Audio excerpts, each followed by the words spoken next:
बॉनपुर midtown club द्वारा नए pension खाते ईपीएफ 95 के लिए सम्मेलन का आयोजन क्लब परिसर में किया गया। जिला आयुक्त पीएफ श्री अजय कुमार सिंह एवं सुधीर रंजन मुख्य अतिथि के रूप में उपस्थित हुए। उन्होंने पेंशन की विस्तृत जानकारी सभी तरह से रखी। कार्यक्रम में लगभग सेल आईएसपी के 700 से अधिक कर्मी एवं भूतपूर्व कर्मी मौजूद हैं।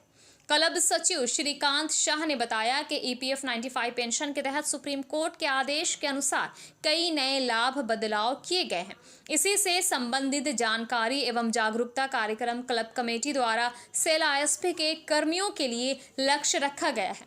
कार्यक्रम में सेल आईएसपी के सहायक मुख्य महाप्रबंधक दुर्गेश कुमार, ट्रेड यूनियन से विजय सिंह, अजय रॉय, सचिव क्लब श्रीकांत शाह, विवेकानंद कुमार, गौरव रंजन, अचिंत्य माझी, मानस नायक, संजय सिंह आदि उपस्थित थे। पेंशन के बाद में जो मेंबरशिप होती है 58 के बाद खत्म हो जाती है, और जहां तक 60 का बात है, 60 जैसा कोई वर्ड हमारे 60 जो है ईपीएफ एक्ट में नहीं दिया हुआ है। इवन पीएफ आप 80 की उम्र में भी पीएफ का आप ले सकते हो और बन सकते हो मेंबर। पेंशन के लिए स्पेसिफिक है कि 58 के बाद में आपकी मेंबरशिप खत्म हो जाती है। मेरे ख्याल से आपको आंसर मिल गया होगा। कर रहे वो 58 साल की बात कर रहे हैं, ठीक सर, क्योंकि ईपीएस स्कीम है। ऐसे भी कोई अमाउंट नहीं, ईयर डिफाइंड नहीं है कि 60 में रिटायरमेंट होगा। हमने वर्ड यूज किया सुपर एनुएशन 58 में। यस और पीएफ के लिए तो 65 वाले को भी पीएफ मिल रहा। बहुत लोग हैं जो 65-70 में भी पीएफ पा रहे हैं। जी सर। की जो एलिजिबिलिटी है 10 साल वाली एलिजिबिलिटी सारी 58 के बेसिस पे ही होगी। 2 साल के कंट्रीब्यूशन के लिए 2 साल का आपको वेटेज मिल जाएगा। इससे आपका क्या बढ़ जाएगा, अब परसेंटेज कुछ बढ़ जाएगा उसका, बट जो आपका एलिजिबिलिटी है ना वो 58 के हिसाब से ही होती है। तो पेंशन के लिए जो भी कैलकुलेशन होता है वो 58 बेसिस पे ही होता है। आप लोगों के लिए 18 फरवरी का जो ऑप्शन है वो ईपीएफओ के द्वारा नहीं दिया गया है, बल्कि सेल अथॉरिटी के द्वारा दिया गया है। उनका अपना इंटरनल मैटर है, तो उसके बारे में मैं कुछ कमेंट नहीं कर सकता। हाँ, मैं इस सिलसिले में ये बता दूं कि सुप्रीम कोर्ट का अभी जो रिसेंट जजमेंट आया है, जो 4 नवंबर को जजमेंट आया है, जिसके अंदर में जो मेन इंपॉर्टेंट बातें हैं मैं उनको आपको बता दूं। इसके अंदर में सुप्रीम कोर्ट ने आरसी गुप्ता का जो पुराना जो सुप्रीम कोर्ट का जजमेंट था उसकी बहुत सारी बातों को बरकरार रखा है, और साथ ही साथ ये भी कहा है कि बहुत सारे हाई कोर्ट ने जहां 11(4) जो पैरा है ईपीएस स्कीम का, जिसको नल एंड वाइड कर दिया गया था, उसको सुप्रीम कोर्ट ने कहा है कि ये वैलिड और लीगल है। मतलब 11(4) का जो नियम है वो लागू होगा।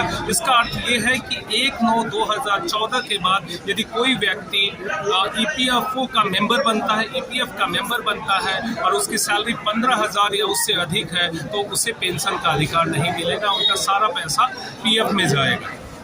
एक और बात सुप्रीम कोर्ट के जजमेंट से सामने आती है कि 1/9/2014 के पहले या 31/8/2014 तक जो व्यक्ति रिटायर हो गए हैं पेंशन की स्कीम से, वैसे व्यक्तियों को यदि उन्होंने 11(3) के तहत यदि ऑप्शन भरा था तो वैसे व्यक्तियों को अभी भी ऑप्शन भरने का अधिकार मिलेगा। लेकिन जिन व्यक्तियों ने ऑप्शन नहीं भरा था उनको अब फिर से ऑप्शन भरने का मौका नहीं दिया जाएगा। जहां तक जो व्यक्ति 1/9/2014 के बाद अब तक रिटायर हो गए हैं या अभी भी सर्विस में है, उनके बारे में भी सुप्रीम कोर्ट का जो जजमेंट है वो क्लियर है। बट उसके लिए जो कंट्रीब्यूशन के पार्ट को और कैलकुलेशन के पार्ट को जानने के लिए और सही तरह से कैलकुलेट करने के लिए सुप्रीम कोर्ट ने ईपीएफओ और गवर्नमेंट को 6 महीने का समय दिया है। और उसके लिए जो भी बात है, ऑप्शन देने की बात है या जो फंक्शंस देने की बात है कि ईपीएफओ में कैसे दिया जाएगा, क्या कैलकुलेशन होगी, इसकी पूरी क्लैरिटी अभी तक नहीं आई है। जैसे ही हेडक्वार्टर से हमारी आएगी तो हम लोगों को सोशल मीडिया के माध्यम से, न्यूज़पेपर के माध्यम से और ईमेल के माध्यम से लोगों को इसे ज्ञात करा देंगे कि ये फॉर्म्स कैसे जमा करना है और कैलकुलेशन कैसे करना है, क्योंकि ये क्लैरिटी अभी किसी के पास नहीं है। बोल रहे सर कि सेल कर्मी में बहुत इसको लेकर कंफ्यूजन का माहौल है। बहुत लोग सोच रहे हैं इसको भरे या ना भरे, तो इसके बारे में आपका क्या कहना है? एक अधिकारी के तौर पे नहीं, बट यस, मैं अपने एक इंडिविजुअल की तरह मैं ये बोलूँगा। सामाजिक संस्था फर्स्ट केयर चैरिटेबल फाउंडेशन द्वारा नैन आई हॉस्पिटल के सहयोग से बनपुर के शांतिनगर के शिव मंदिर समीप निशुल्क नेत्र जांच शिविर का आयोजन किया गया। शिविर में विभिन्न इलाके से पहुंचे 245 लोगों का नेत्र जांच कर चिकित्सकों ने परामर्श दिया। इस दौरान 27 लोगों का चयन मोतियाबिंद ऑपरेशन के लिए किया गया, जिसमें 24 लोगों का ऑपरेशन निःशुल्क कर चश्मा भी प्रदान किया जाएगा। शिविर में संस्था के संस्थापक सह महासचिव परमजीत सिंह, स्थानीय पार्षद राकेश शर्मा, अमरिक सिंह, अजय रॉय, विजय सिंह, अशोक श्रीवास्तव, गुरदीप सिंह सन्नी, एसके शर्मा आदि की महत्वपूर्ण भूमिका रही।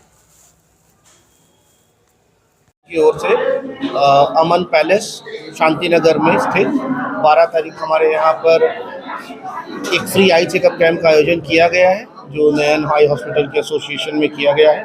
और आज यहाँ पे करीबन 350-400 लोगों का मुफ्त आई चेकअप होगा। अभी 11 नहीं बजे हैं और हमारे यहाँ पर अप्रॉक्सीमेटली 120 लोगों का ऑलरेडी आई चेकअप हो चुका है। हमारा ये आई चेकअप अप्रॉक्सीमेटली 4 बजे तक चलेगा।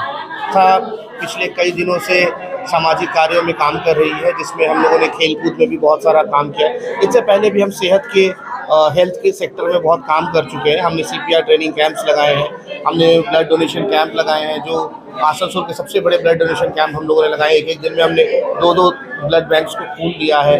हमने हमारी संस्था की तरफ से हेल्दी हार्ट डे मनाया है, हार्ट अवेयरनेस कैंप्स लगाए हैं।